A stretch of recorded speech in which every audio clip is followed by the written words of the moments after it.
好，来继续来看总统赖清德早起召开着台美经济欢迎伙伴对话记者会。总统讲，台湾甲美国伙伴的关系继续深化，双方伫个 AI 供应链、甲数位基础建设等等7大领域有达成共识。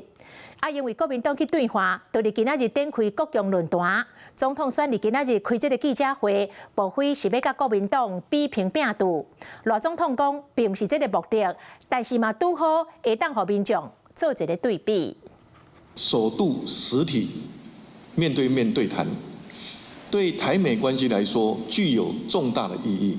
1月27第6届台美经济欢迎伙伴的对话伫美国华府举行，圆满结束。总统赖清德特别召开记者会，说明台美合作的进展。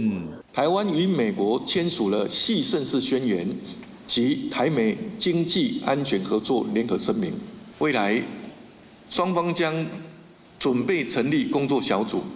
这摆台美 EPPD 高层会议由经济部长蒋万兴甲美国国务院经济事务处卿海伯格主谈，双方伫 AI 供应链、数位基础建设、关键矿物、无人机、高科技人才培育、第三国合作、双边经济合作，总共7大领域达成共识，并且签署联合声明。为关税到经济安全，台美合作更进一步。验过台美15%关税未来进入立法院审查时，敢会卡条呢？赖总统有期待。我期盼后续立法院审议台美关税协议，能够秉持专业、依法审查。大家马上幸福啊！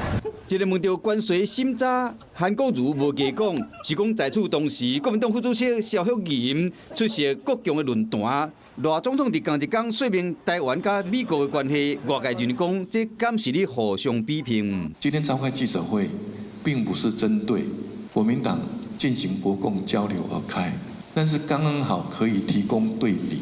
强调好全体个人家己做选择，伫国际情势愈来愈无稳定的情形下，美国甲中国以及咱台湾3方面的关系引起大家关心。